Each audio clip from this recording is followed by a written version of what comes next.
Hey, welcome everyone to the Rally Report podcast. We'll get right into it for this week's rundown. Really our first event back in the year. Squash in the Land, hosted in Cleveland. A silver event with a total prize money of $88K.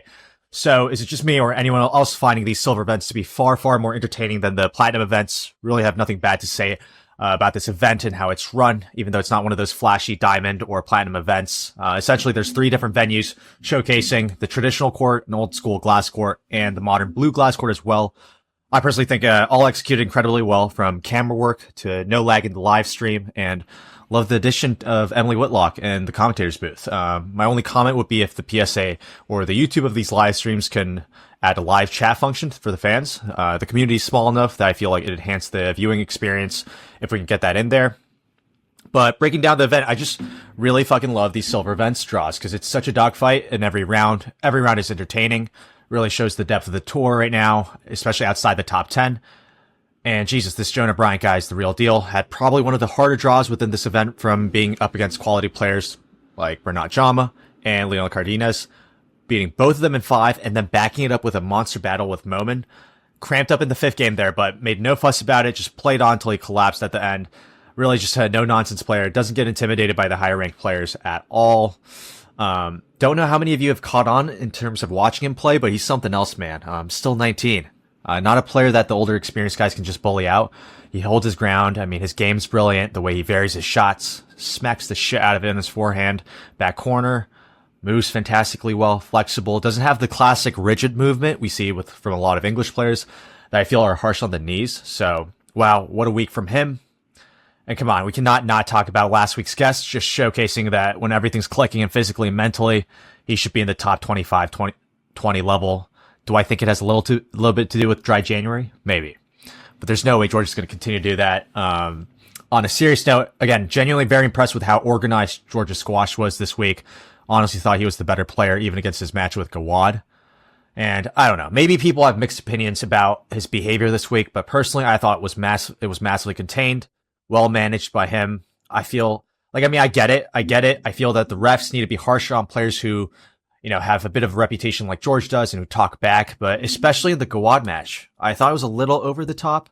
And if anything, it was a bit aggressive towards anything George was doing. Not to take anything away from Gawad being able to turn around that match, from being 2 love down and being so down in the 3rd game. But it was slightly upsetting to watch how, involved and influential to a match a ref can be, for a result. And finally, Satomi Watanabe. I really, really hope she can crack into the top 10. One of the cleanest forms I've seen, just a joy to watch her play, and the way she can whip the ball is really world class. I know a lot of critiques have been with her movement, holding her back, but come on, who needs movement when you can strike the ball like that?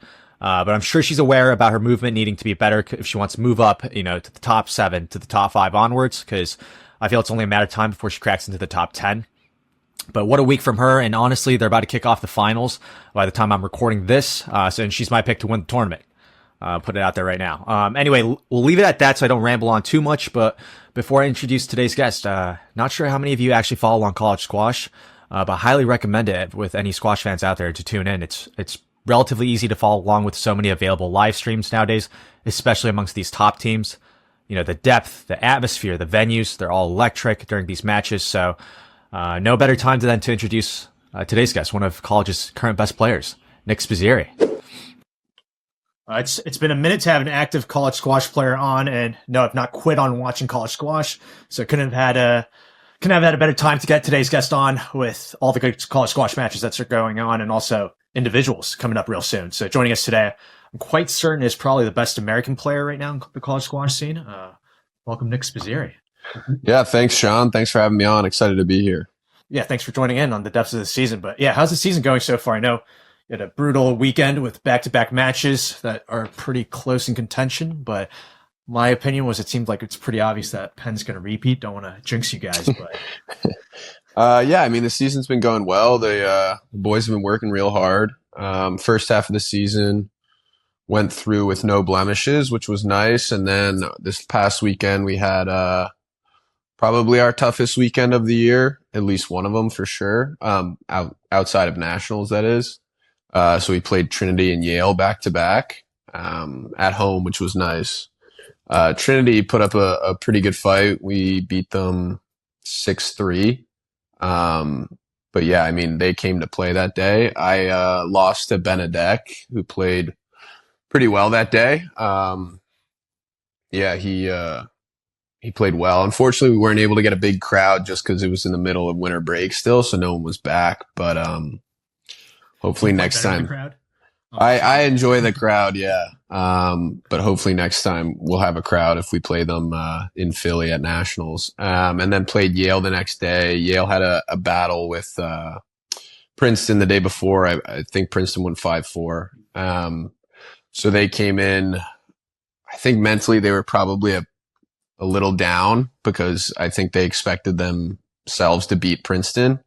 I think they were the 2 ranked team in the country coming in. So we were obviously super up for the challenge, and everyone as a team played outstanding that day. I think we won 8-1. And yeah, it was a great showing from everyone, I thought. How's the bounce back from you? I'm sure that loss on Saturday wasn't easy to swallow, but are you the type of person that kind of brushes off losses pretty quickly, or does that kind of bug you? I'd say the bounce back, like I'm pretty good at bouncing back, but no, I don't brush off losses very easily. So like a little bit of in between. Like I was probably up till 2 or 3 a.m. thinking about the loss, and how, what I could have done differently to prepare, mentally and physically. But yeah, I mean, last year I lost to Kyle Broadhurst at F&M, which was a bit of a shock to me. He played really well, and it was a tough one to swallow. And then I was able to go undefeated after that for the regular season.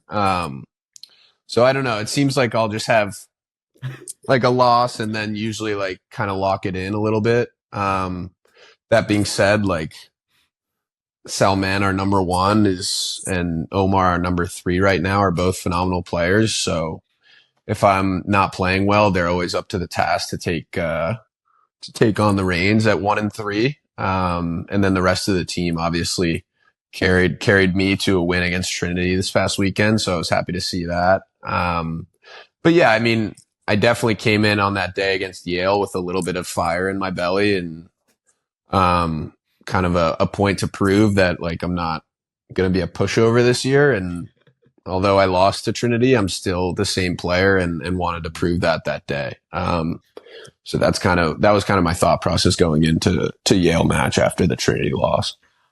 Which team do you find to be the biggest hurdle for you personally this year against your championship?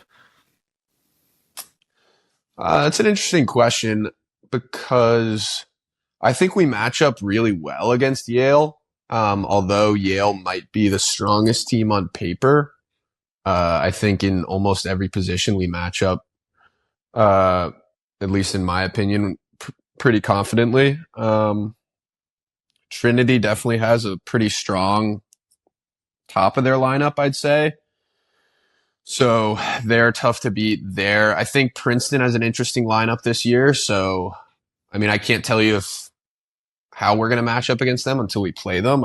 I think I have the most confident in my guys and the team to get the job done there. But usually Princeton, as being our biggest rival, is always a tough one. I think both matches last year we played them, it was 5-4. Once in the regular season, they beat us to win or to share the Ivy championship with us. And then we beat them in the semis of nationals 5-4.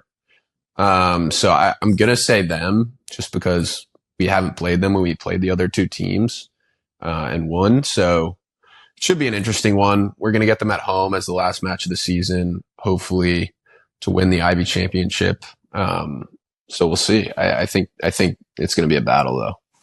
Yeah, it does help for Princeton to have that new fucking unbelievable facility. That was insane. Right. Yeah, exactly. Also, them beating Yale could potentially lead to our face-off being for the Ivy League championship, which would be pretty cool. That'd be exciting. Nik, I also know that individuals is coming up. They switched the scheduling now. And Nik, I think it's fair to assume that you have aspirations on winning that title. I mean, yeah, I'd like to win it. Obviously we take it one step at a time here. So we've got 2 matches this weekend, to worry about. We have Columbia and Cornell. So right now focusing on that, but obviously in the back of my mind, there's always the thought of that individual championship. I've always thought it's a pretty pretty great tournament, just for like all of college to showcase the level it's at. So I'm pretty excited it being in New York this year. Hopefully I make the semifinal and could be on that glass court in Grand Central, as it's it's probably my favorite venue in the world. Just cause I'm so close to there. I live in Stamford, Connecticut. So only a 45-minute train ride away from there. So I've been to that facility quite a bit. But yeah, I mean, I know Omar and Selman are also like very, excited about it as well and are all looking to win it. So it's going to be a tough tournament for sure. Are you a fan of the switch up they did on the scheduling, or did you like the past scheduling of the individuals?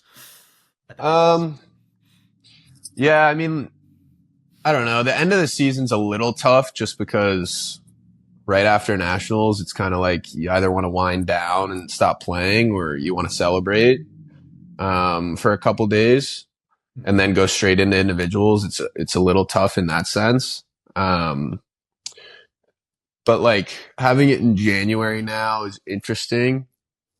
I don't know. I don't mind it in January. I just wish it didn't overlap so hard with the TOC. Because I would have loved the chance to get that wild card. Now that there's the tournament there, it's overlapping, so I can't, because I have to play the individuals. So that was unfortunate, but I think the timing is better for all college players as a whole. And how's the body holding up on your end? I know you essentially had no break because you played the world teams and now you're in the depths of the season. Yeah, I mean, at the start of the season, I was dealing with this hamstring tendonitis / knee injury that happened to me in the early summer when I was playing tournaments then. And it's been hard because I've had to kind of keep up my training and also try and get rid of the injury. So it's just been coming back and coming back. But yeah, starting to feel good now. Like Hong Kong went well. I was still dealing with it then and had to take a lot of Advil to get through that tournament. But yeah, I mean, I've been working with Bridget at the Spectre Center to get my knee feeling good, and it's starting to feel really good and moving well again on court, which makes me happy about my game. And then finally I just get to focus on squash rather than having the injury in the back of my mind at all times. So yeah, body's feeling good. Excited for some more Ivy League play this weekend. So I had one interesting question for you. I've always found the college squash scene to be fascinating, especially on the team ladder dynamics within a team like yours, or like any good team at the top of the level with so many good players within a team. I'm just always fascinated about how you guys navigate those relationships, especially when you're honestly trying to, I'm sure, want to play the top spot. And especially with you guys, I mean, the top three, as you said, the Salman and Omar, incredible players, and you yourself, an incredible player. How do you balance that? How do you balance wanting, I'm sure those ladder matches are fierce in competition. Yeah. I mean, it's definitely tough because obviously you're playing your teammate and your brother, and it gets pretty heated. Usually when I play Salman, it honestly doesn't get that heated because he's such like a nice guy, on and off the court. So hard to try and argue with him or try and get in his head. He's just like very steady. But also probably one of the best players I've ever played against. I mean, he hits an amazing ball, moves phenomenally, very hard to beat, very hard to break down. And then Omar, probably one of the most talented players I've ever seen and played against. The things he can do with a racket, I could only dream of. So again, it's always a tough one. Him and I are a little bit in the same mentally. So we kind of get in some fights on court during our challenge matches. But I mean, once we shake hands, give it a day, probably we'll be back to normal. Yeah. Full 24 hours usually if I'm on the losing end. Has there been any crazy episodes of fighting? Not anything like what you might see in like a college match of two players playing against each other on different teams. Definitely our fair share of bickering, and sometimes coach will have to break things up, but nothing major that has caused any long-term issues. But yeah, I mean, some of the best matches I've had in college have been not seen by the public eye. So it does get pretty intense come challenge match week for everyone. That is, I mean, everyone's playing for a spot, and obviously everyone wants to play the highest they can play. But the reality is you can't always get the spot that you want to get, and whatever spot you play, you still have to play your hardest, which is what Gilly has taught us, at least instilled in us my 5 years here. So, but yeah, I mean, the challenge matches have always been very good training, in my opinion, really good match play for just prep, for big, Ivy League matches and playing matches against like Trinity, Drexel. You've been a part of, some, as you say, it's your 5th year there now. You've been part of some fucking really good teams over the years. Yeah. I had a question on which year's team do you think was the best? Ooh, that's a really tough one. I really thought my sophomore year was going to be the team to win it, just because, again, there were so many 5th years because of COVID, and I think college squash was at a pretty absurd level when I was on that team. What it was.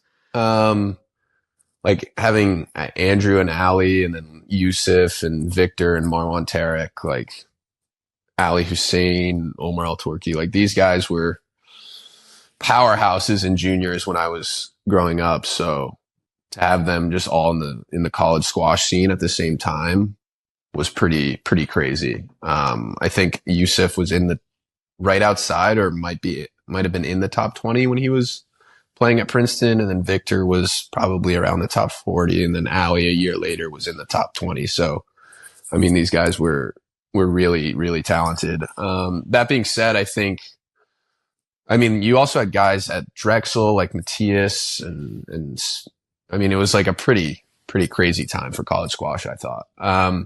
That being said, I think our team this year is also super talented. I mean, we have guys like Selman and Omar, like I was saying, and Nathan, who has played 1 in the past and is now 5 on the team, can play to the level of a number 1 player any given day. So the depth in college squash, I think, is pretty good right now, especially on our team. So I'd like to see that matchup, our sophomore year team versus our team now. I think our team now might have more depth, but the team sophomore year could do it at the top of the lineup. I mean, question is, freshman year, you number 4, you think could beat your number 4 right now? I don't think so. I think Marwan would probably have beaten me, but then again, like I'd have to play Ali when Ali was a senior versus me now, and I don't know. It would be an interesting match for sure. Right. I mean, I don't know if you have an opinion about this, or if you might not have the answer to this, but obviously we're just discussing about the pinnacle of the college squash level that back in your sophomore year. Do you think there's a reason why it's not maybe as strong now, or why do you think college squash might not be getting those names, those top talent? Yeah, I mean, I don't know. I still think there's like some pretty talented players coming through college squash. I mean, you always have the top guys from the US. Like I know Marwan was a top player in Egypt when he graduated. Selman got semis of World Juniors. Like these guys are no mugs or pushovers, if you will, but yeah, I mean, I think you have some other World Junior semifinalists on other teams. We have Dartnell coming through, who just made final of British Open. So I wouldn't say the levels really dropped off. I just think the college players aren't playing as many PSA tournaments maybe as you might have seen in other years.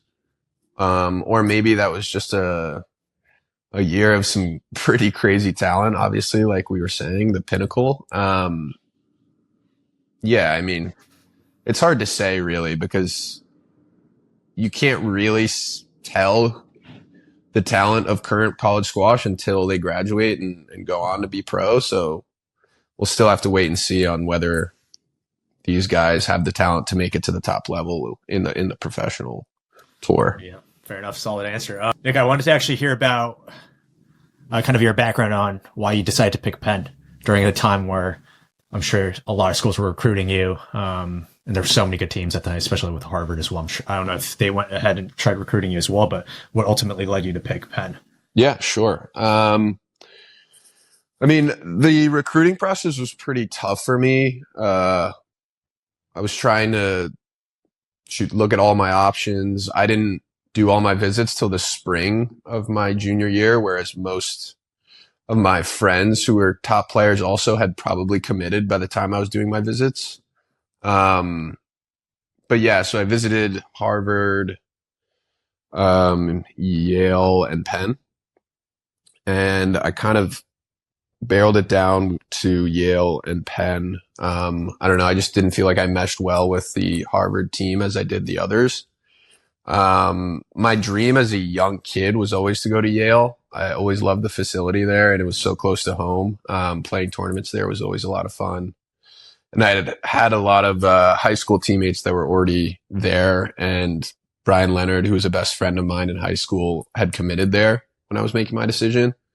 And Penn, my best friend as well from high school, Dana Santry, had committed to Penn already. So choosing between Yale and Penn didn't really come down to my friends. I had a friend at both, so that was nice. Took a little pressure off. Clearly like Dana better than it seemed like. Honestly, I think it came down to just Gilly being very welcoming and always reaching out. Pretty much every week, if not every other day. Gilly was either calling my coach Luke on the phone or calling me on the phone, checking in, seeing how I was doing. Never rushed me on a decision, which I really appreciated because I know in college recruiting, sometimes college coaches have to put a deadline on kids with their decisions. And I never got a deadline from him, which was super nice. I always wanted to go to the Wharton School, so I got that spot at Penn, and then I came to visit during what they call spring fling, which is just like basically the spring break of the students at Penn. So had a great time on my visit. Visited with another Brunswick alum, David Iacobucci. Saw what Philly had to offer. Really loved the team.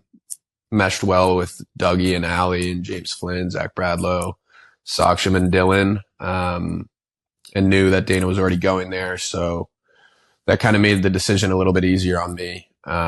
Finally chose Penn, called up Gilly, and the rest is history. I'm sure Yale's bummed out about that answer, but Nik, have you, maybe you already have decided, are you committing to going professional post-college? Or is that something you struggle with right now? Yeah. I mean, I want to go pro. It just happens to come down to whether my body can handle it. So like after college, I'm definitely going to give it a shot. I made this decision probably right after. I was probably 90% sure I was going to go pro after the TOC wildcard last January. Just had a really fun time at the tournament, and the vibe of being around the professional players and playing in a platinum event was really fun for me and an invaluable experience. And that's kind of when Luke and I sat down, and I was asking him, like, do you really think I could do this? And he was all for it. So that's when I kind of made the decision to start playing some pro tournaments in the summer and see how that went. It was a little bit of a trial run, and it went pretty well. So yeah, definitely going to at least give it a shot. Hopefully make that 2028 team. That would be the dream. But yeah, I mean, it's a process. So got to keep training and keep playing tournaments and see what happens. Is your body not holding up a big concern of yours for pursuing pro? It's not really a huge concern. I've never had problems with major injuries, but being my size, like it's always going to be something to think about. Just working with Bridget on mobility and strength is a huge thing for me, because the only way that I can't play pro tournaments and don't, if I want to be successful and play more pro tournaments, I'll have to stay healthy, right? So that's always going to be it should be a big concern for most pro players, I'd think. And again, at my size, I'm using a lot of my lower back, and especially when my legs get tired, it's like, it's a lot of bending down. So I just got to be aware of that and make the adjustments that are needed for my body, and just listen to my body when I'm training, because sometimes you could feel a niggle there, a niggle here, and that could turn into something bigger. So just got to pay attention to that. Nik, not a lot of strong, I'd say, like US juniors / good college squash players do end up doing the professional route. And I'd say you're probably the next big profile name that's actually doing it professionally. Why do you think a lot of these US players aren't taking the professional route? I mean, I think it's a pretty simple answer, especially with a lot of the top US players going to Ivy League schools. There's a lot of pressure to go into finance after that. I mean, especially at my school in particular. I mean, all my friends are recruiting or going into investment banking already, or at investment banks currently. I'd say 95% of my friends recruited into investment banking. So, I mean, if you look at that and then try and tell yourself, oh, I'm giving up whatever it is, 170 grand a year to play squash and maybe make half that in my first couple of years, unless it goes super well, probably less than half of that. It's definitely a hard sell. I think having the Olympics bid and getting in for LA 2028 may have turned a lot of heads, especially for the younger generations. So we'll see what happens with them. But I think for my generation and older, that was definitely most of, if not all of their thought processes going into the decision of whether to go pro or not. Was the Olympics a huge factor for you personally? Yes. Yeah. I mean, being an Olympian would be probably the coolest thing I could do in my life, I would say. And having as many US pros as we do currently, I think probably around, I don't know, I don't want to get this wrong, like 9-ish current US pros that are still traveling and playing tournaments consistently. I mean, you have a pretty good chance there to make an Olympic team if you think about it. Numbers game. Right? Like, you look at those numbers and it's hard to turn down in my opinion. Turn down the opportunity to try at least. I know that if I hadn't gone this route and gone into banking or in finance, I probably would have regretted it for a while after watching the 2028 Olympics and seeing friends of mine play on that team and not having given it a shot. So also, like, finance will always be there. My body will at one point break down on me and I won't be able to play the sport anymore. So, I mean, at least give it a shot while I can and while I'm healthy. You've definitely played. I know you've played a couple of satellite tournaments here and there, especially this summer and this fall. What do you say is the biggest difference between these PSA tournament matches versus a college match? Do you feel the difference, or if there is a difference at all? Yeah, I mean, the atmosphere is the biggest thing in my opinion. If you have a big college match, usually you get a pretty big turnout of a crowd, and the environment gets pretty hostile, and you have chirping back and forth from the fans. It's a ton of fun. Like, I love it. Whereas in the smaller challenger level events that I played a few in, like Georgia, one in Charleston, you get like a lot of older men coming to watch who just like grew up playing doubles or maybe hardball singles and just kind of love the sport, but you don't get a big crowd or a big turnout unless you're at one of those big platinum events. So that atmosphere is a little low compared to college squash, which is, I think, the biggest difference. So it's a lot harder to, get up for the match and really fire up when, you're saying, come on, and you look at the crowd and you're not really saying come on to anyone. Whereas when you're playing a college match, you look out and you see all your brothers there sat, like cheering you on, your coach, all that. So that's the biggest difference for me. I have always liked competition, like playing against another player, and one-on-one has always been super enjoyable for me. So having the difference in atmosphere doesn't change my mentality going into the match much. Um, Obviously college matches are a lot more fun for me, in my opinion, but it doesn't change how I approach the matches.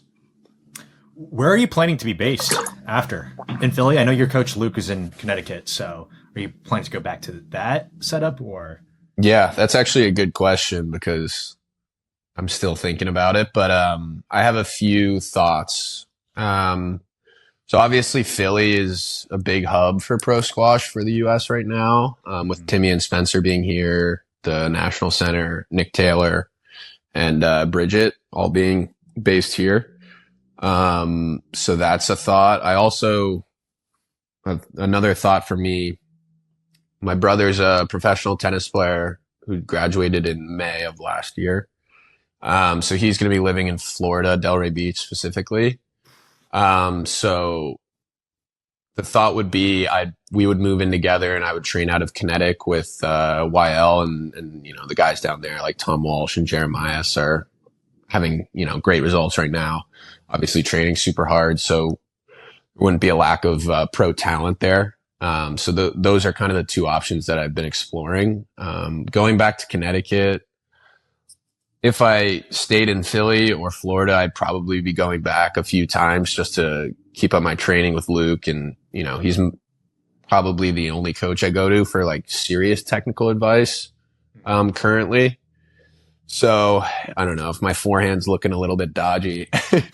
I'll go back and look at it with him. But, yeah, so I'm not really thinking of basing in Connecticut, just Philly and Florida are the two options for me right now. I mean, that Florida weather. Yeah, the Florida weather is definitely a strong sell for that. I was actually going to bring it up. I was going to actually bring it up about your brother being a professional tennis player, and I find that background to be incredibly fascinating. Of two brothers pursuing different sports, different racket sports. But how was that growing up?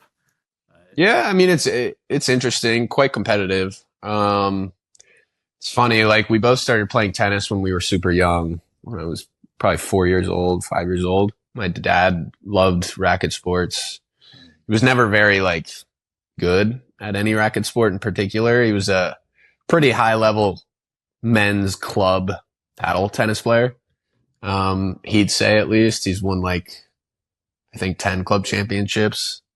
So yeah, he's pretty happy about it. He likes to bring it up a lot when we're talking about our separate accolades together. But yeah, I mean, we both started out playing tennis. My friend Dana, who plays on the Penn squash team, like I said earlier, introduced both of us actually to squash because we trained out of the same club. So tried squash. We both loved it immediately. That hand-eye thing, where the hand-eye part of squash came pretty quickly just because we had already been playing tennis for so long. Obviously the swing's a little bit different, but Steve Scharf got us in check really quickly. Great coach Steve is. And then the way we kind of chose our select sports is interesting because we would play against each other in both squash and tennis, and the loser would be distraught and our parents would have to pick them off the ground, usually after throwing a temper tantrum and in some cases breaking rackets, which put a financial burden on an unnecessary financial burden on my parents. And Elliot would just win most of the tennis matches and I'd win most of the squash matches. So they were like, my parents were like, oh, you guys have to, you can't play the same sport anymore. Because we were so competitive. And if you look at it now, like because of our body types, I probably should have been the tennis player and he probably should have been the squash player, but it's too late now. So we're going to stick to it. Well, I'm assuming that you're taller than him. Yeah, so I'm around Yeah. 6'4". My brother's probably 6'1" on a good day. No, I'm kidding. No, he's probably just around 6'1". Yeah. Nik, I'm going to transition over to the blind rankings and quickfire now. I don't know if you know the blind rankings. Can you refresh me on this? Yeah, it's where I give you 5 different player names and you rank them accordingly without knowing the next one. Yeah, it's going to be college squash edition, so it'll be some college squash players from the past. Alrighty. Little hint. First name is Marwan Tariq. I always thought Marlon was a phenomenal player. Played 2 behind Victor for most of his time at Harvard, but I don't know. I think he could have been 1 on any given day. Let's give him a humble 3. Humble 3. All right. Next name is Timmy Brownell. Yeah. Yeah, but college Timmy, like I can't give him a 2 or 1 there. I mean, right, currently Timmy would be a 2 or 1, but if we're talking about when he was in college, I mean, I think he played 6 for most of his time there. So we'll give him 4. Timmy 4. All right, but pro Timmy would be number 1. If he ever listens to this, I hope he knows that. Next name is Ali Abu, teammate of yours. Yeah. Beat Marwan Tariq regular season at Penn. Was a great match from him. Obviously now is gearing close to the top 10 in the world. So, we'll give him right there at number 2. Number 2. All right. Next name is Yusuf Ibrahim. Gotta give him number 1. I mean, him in college was unreal. The matches he played against Dougie were pretty fun to watch. And then I think he had a pro tournament right before the individuals his senior year. Yeah, still made the final and lost to Victor. Yeah. I think, insane. Yeah, he played Shabaggy, beat him, and then had to come back and play the individuals right after, and probably had a pretty beat up body and still made the final. So that was pretty impressive. I may have screwed you on this. Last name is Victor. Victor Crouin? Yeah. I don't know how to say his last name. He slots in at 5. He does slot in at 5. Any switch? If I could give you one opportunity to switch one name, or are you just sticking with it? Nah, I'll stick with it. Fuck yeah. I actually had a question for you. I don't know why I blanked out on this. College squash, high tins, right? What's your thought on that? Is that a huge difference for you, or you don't care? Have you noticed a difference when you're playing the Pro Tour with the lower tins? Yeah, I mean, definitely. So right as the college season ended last year, and I started training again, probably a week after individuals, or maybe a week and a half, going on to that low tin right away.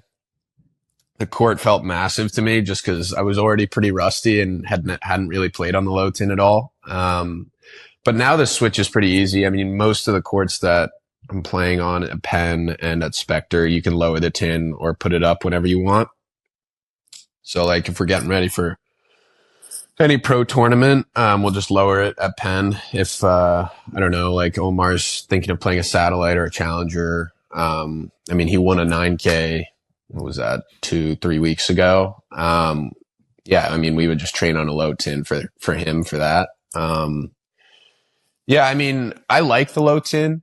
I think college should think about making it a low tin potentially. I mean, the matches can get super physical and super long with the high tin, especially at the level that some of the college players are playing at now. But yeah, the switch isn't too tough if you're, you know, not taking any time off, just back and forth. I've never had a huge problem with the switch. I can't speak for other players on that, but at least for me, I don't find a massive difference if I'm currently training at the time. Damn, no excuses from Nik on the high tin, low tin. No. All right, I'll do the quick fire now. Favorite player to watch on tour? It was Simon Rosner. He was my favorite player my favorite player for a while. I usually pick the bigger guys because I can relate my game somewhat to them, but right now it's got to be Diego. I mean, he's just the most fluid mover I've ever watched, and obviously hits the ball down the lines pretty insanely. So yeah, I mean, he's phenomenal to watch. All right, here's some college squash edition ones. Best college squash kit outside of Penn. Ah, I don't want to say it, but I have to. The Princeton black collared shirt is pretty nice. It's like, I mean, that's like our biggest rival, and I don't like that team, but their kit is pretty good. I'll give them that. all right, you'll like this next one better. How about worst college squash kit? Honestly, I think some of the red soccer jersey that we wear, is pretty ugly in my opinion. Gilly's gonna hate that answer. Gilly's gonna hate that answer. It also fits horribly sometimes, but I think the new Henley shirts that Gilly has put us on are pretty nice, the blue and white. But the red and blue striped one was a shocker to me. I don't know if other people feel the same way, but that's how I feel about them. Who would you like to see in the commentators booth for college squash? Any players that you'd like? I think Timmy and Spence do a really good job. I'd love to see, some of the other pro guys come down and do it for college again. Like guys that have played college. So maybe like an Ali Abu or Yusuf or maybe even Ali Frag, just guys that have played college before and understand the environment and atmosphere. Is always makes it for a pretty fun, commentating environment, in my opinion. How about, here's another one. Best and worst college squash facility outside of Penn. Princeton's lucky. They just made their new facility. Yeah. Because their old facility, I hated that facility. Best outside of Penn. I think UVA has a really nice facility. I think Trinity's is the worst. I don't like their boxed. It's like, have you been to the Trinity facility? I've been too. Yeah. I mean, it's like a box of courts. And the glass courts are interesting to say the least. Yeah. I mean, you get 2 games in and the ball starts skidding because the court, it's just, I don't know. The court just doesn't feel right to me. I mean, obviously it's always a fun atmosphere to play there because they bring a big crowd and it's pretty at least where the glass courts are is pretty cramped. So it gets pretty loud. But the actual facility layout could be better in my opinion. I see. Maybe they need an upgrade. Potentially. How about coaching post-career? Is that something you'd ever think of doing? I just don't think I'm that good of a coach. I mean, I've coached my friends, my teammates, in match coaching, but the actual technical advice that is necessary, like what Luke and Stu and Gilly do, with their players, I don't see how I would, I don't think I'd be very talented at that. So probably not. How about most underrated college squash player and most underrated player on tour? College squash player is Dana Santry. I mean, he's played 7, 6, and 5 around there, 8 and 9, I think, for the last 4 years. I mean, I grew up playing with him. I've played with him since I was 7 years old. The guy has more talent in his hand than I do in my body, I think, with the racket at least. I mean, his backhand, if I had to take one thing from any squash player in college, it would be Dana Santry's backhand. It's unbelievable the way he strikes the ball down that line. But yeah, I mean, I don't know how people rate him as a squash player, but he's definitely one to worry about if you see him against you in the lineup, at least. No stacking from the Penn's ladder? No. I mean, you look at our freaking lineup, it's still, you got Nathan right above him. So it's a tough matchup for Dana to play Nathan, obviously, because he's so quick. And he fires the ball in like no one else. And being a tall guy, it's hard to get up to the front of the court sometimes. How about most underrated on the tour?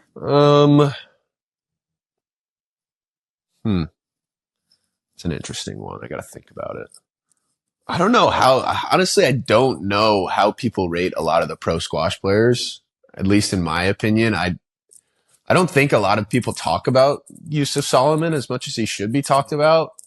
I mean, he's starting to like really push those top players. Um, I think he's a really good player. So I'm going to go with him. I could be wrong. He could be talked about as like the next up and comer, but, I think he put in a huge block of training this past year and is playing really well, from what I've seen. Yeah. Talk about smooth. Yeah. How about most overrated college squash player and overrated player on tour? Overrated college squash player. Oh gosh. I don't know if Stuart's going to listen in on this, but Stuart hates the fact that no one answered this question. So hopefully Nik can't. Oh, that's such a tough question. Don't worry, Nik. I doubt anyone listens to this podcast anyway. I think it might have to be like a past player. That's such a tough question. You really stumped me here. Can it be a past player? Yeah, sure. Why not? Ali Hussein. Like, he was very good and he still is very good at squash. I just think people put him on this pedestal from his high school. Like how he played high school squash and like never lost basically.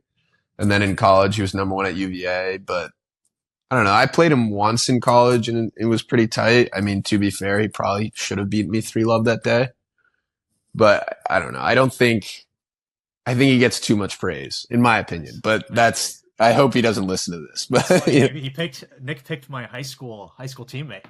Really? Yeah, I went to the same high school as him. Oh, you did?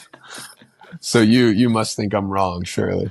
No, I'm going to keep my opinion to myself. I'm not the And then most overrated pro player.